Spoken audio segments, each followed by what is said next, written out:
Hello friends, मेरे आज के वीडियो का विषय है अभिवृद्धि और विकास, ग्रोथ एंड डेवलपमेंट।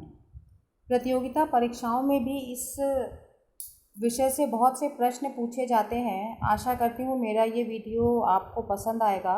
मेरे वीडियो को लाइक और सब्सक्राइब ज़रूर करें। अभिवृद्धि व्यक्ति के स्वाभाविक विकास को अभिवृद्धि कहा जाता है। गर्भाशय में भ्रूण बनने के पश्चात जन्म होते समय तक उसमें जो प्रगतिशील परिवर्तन दिखाई देते हैं वह अभिवृद्धि कहलाते हैं। इसके अतिरिक्त जन्मोपरांत से प्रौढ़ावस्था तक व्यक्ति में स्वाभाविक रूप से होने वाले परिवर्तन जो अधिगम अथवा प्रशिक्षण आदि से प्रभावित नहीं होते, उदरवर्ती होते हैं, अभिवृद्धि होते हैं। अभिवृद्धि का स्वरूप विकास के समान है, किंतु दोनों में के विचार में अंतर पाया जाता है। हम कहीं ना कहीं अभिवृद्धि और विकास को एक मानते हैं, लेकिन ये दोनों ही अलग अलग दो प्रक्रियाएं हैं। विकास में अधिगम और वातावरण द्वारा अर्जित गुण सम्मिलित होते हैं, जबकि अभिवृद्धि में इसका स्थान ना के बराबर होता है।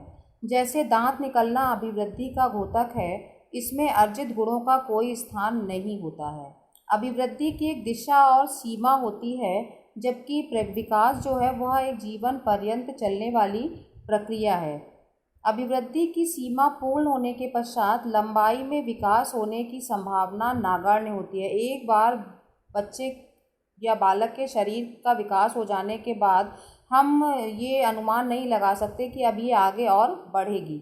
व्यक्ति में अभिवृद्धि का मापन किया जा सकता है और इस मापन में वही तत्व अथवा विशेषताएं आती हैं जो जन्म के समय से बालक में विद्यमान होती हैं। अभिवृद्धि स्वतः होती है, मतलब स्वयं होती है। अभिवृद्धि एक जैविक क्रिया है जो सभी जीवों यानी कि मानव और पशु दोनों में पाई जाती है। अभिवृद्धि तथा विकास में घनिष्ठ संबंध है। बालक की शारीरिक अभिवृद्धि के साथ साथ उसकी शारीरिक कुशलता में भी वृद्धि आती है। एक बच्चा अपने जब उसके शरीर के आकार में परिवर्तन आ रहा होता है तो उसी के साथ साथ उसके शारीरिक जो उसकी कुशलताएं हैं, जैसे चीज़ों को पकड़ना, उनको फेंक देना और बहुत सारे तरह की क्रियाओं को करना, तो कहीं ना कहीं जब उसके शरीर के आकार में परिवर्तन आता है तो उसी के साथ साथ उसकी कुशलताएं, उसकी जो शारीरिक कुशलताएं हैं वो भी बढ़ती हैं, जिससे वह विकास की प्रक्रिया में सफलता को प्राप्त करता है। अधिगम पर अभिवृद्धि का प्रभाव देखा जा सकता है। जब तक बालक की मांसपेशियों अथवा अंगों की पर्याप्त अभिवृद्धि नहीं हो जाती, तब तक वह चलना और लिखना नहीं सीख सकता।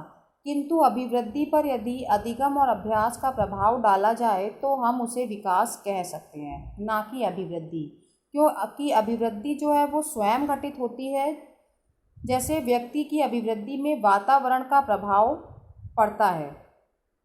प्रदूषित वातावरण व्यक्ति को असामान्य और अस्वस्थ कर सकते हैं।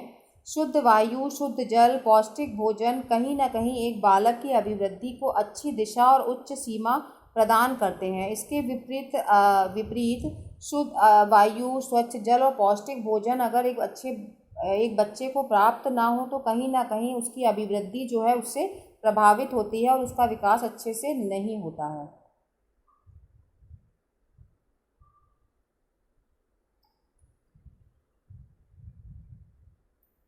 अभिवृद्धि और विकास में जो संबंध है, जैसा कि मैंने आपको अभी बताया, उसके साथ साथ अभिवृद्धि और विकास में अंतर भी हमें देखने को मिलता है।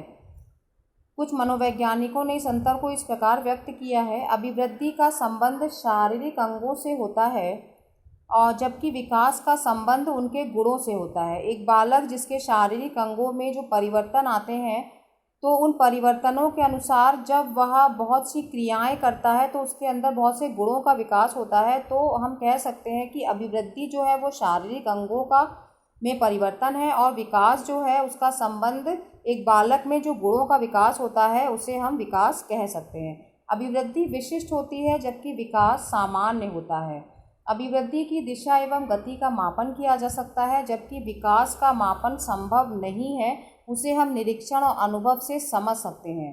अभिवृद्धि की एक निश्चित दिशा और गति होती है जो एक सीमा तक होती है, जबकि विकास को निश्चित दिशा और गति प्रदान की जा सकती है। अभिवृद्धि के घटक मूर्त होते हैं जबकि विकास के घटक अमूर्त होते हैं।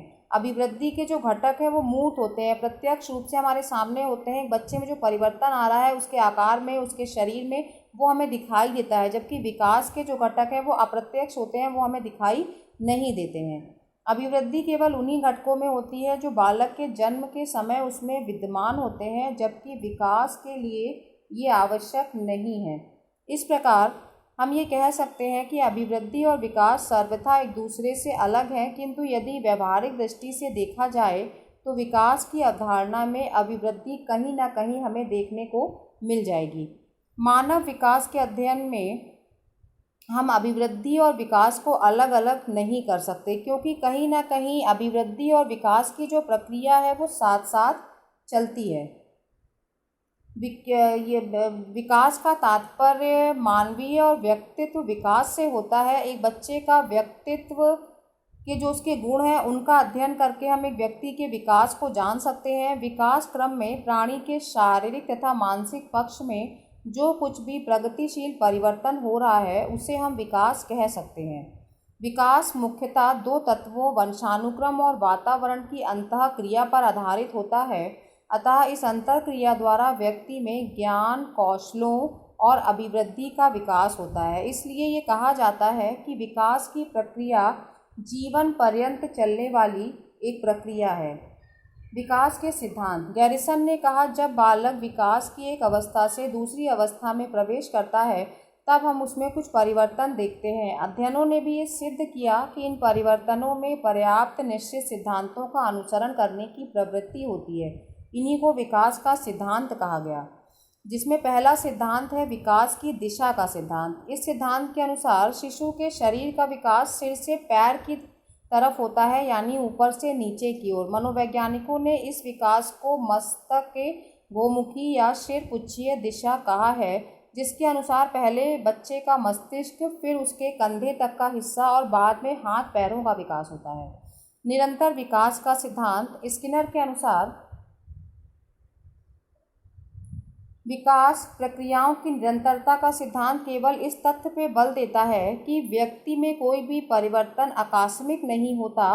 विकास एक समान गति से नहीं होता बल्कि अविराम गति से निरंतर चलता रहता है। जैसा कि मैंने आपको अभी पीछे बताया कि विकास जो है वो जीवन पर्यंत चलता रहता है और उसकी जो गति है वो निरंतर आगे बढ़ती रहती है, इसकी गति कभी तेज होती है और कभी धीमी होती है। जैसे कि जब एक बच्चा जन्म लेता है तो जन्म से 1 साल के अंदर हमें उसके अंदर शारीरिक परिवर्तन बहुत तेज़ी से दिखाई देने लगता है। एक बच्चा जो जन्म लेने के बाद लेटा हुआ होता है, फिर धीरे धीरे वो बहुत सी क्रियाएं करता है, उठने की कोशिश करता है, बैठता है, घुटने के बल चलता है और खड़ा होना सीखता है। विकास की गति में व्यक्तिगत विभिन्नता का सिद्धांत। वैज्ञानिक अध्ययनों ने ये निश्चित किया है कि विभिन्न व्यक्तियों के विकास की जो गति होती है वो विभिन्न होती है। जैसे जो व्यक्ति जन्म के समय लंबा होता है, आगे चलकर भी वह लंबा ही होगा। इस प्रकार वे दो बालकों के शारीरिक, मानसिक और सामाजिक विकास में व्यक्तिगत विभिन्नताएं हमें देखने को मिलती हैं। व्यक्तिगत विभिन्नताएं, जैसा कि मैंने आपको बताया था कि दो बालक एक समान नहीं होते, वो कहीं ना कहीं शारीरिक, मानसिक, संवेगात्मक रूप से अलग होते हैं, जिसे हम व्यक्तिगत विभिन्नताएं कहते हैं। विकास क्रम का सिद्धांत। इस सिद्धांत के अनुसार विकास एक व्यवस्थित और निश्चित क्रम में होता है। बालक का गामक अर्थात गति संबंधी और भाषा संबंधी विकास एक क्रम में होता है। एक बच्चे जो उसके गामक विकास, जिसमें उसके शारीरिक परिवर्तन होते हैं, और भाषा संबंधी विकास यानी कि वो बोलना सीखता है, शब्दों को पकड़ना सीखता है और उन शब्दों का प्रयोग करना सीखता है।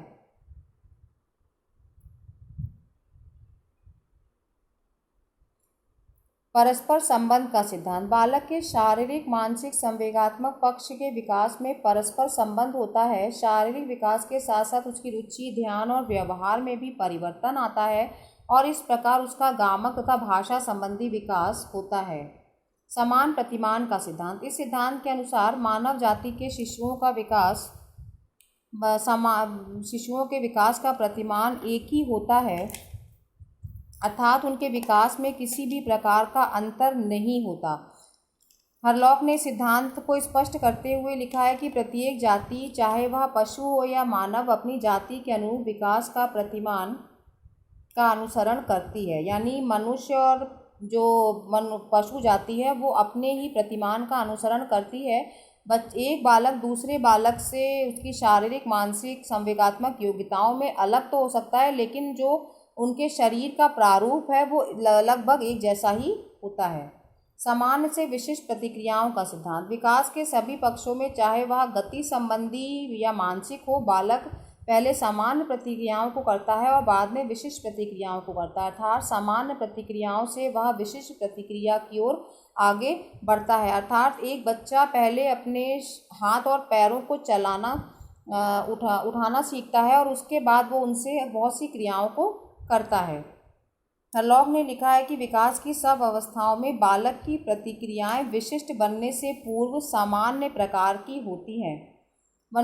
हमारा लास्ट जो सिद्धांत है वो है वंशानुक्रम और वातावरण की अंतःक्रिया का सिद्धांत। एक बालक के विकास में वंशानुक्रम और वातावरण की अंतःक्रिया का महत्वपूर्ण स्थान होता है और इन दोनों महत्वपूर्ण स्थान होता है और जिनके कारण एक बच्चे का विकास बहुत अच्छे से होता है। धन्यवाद।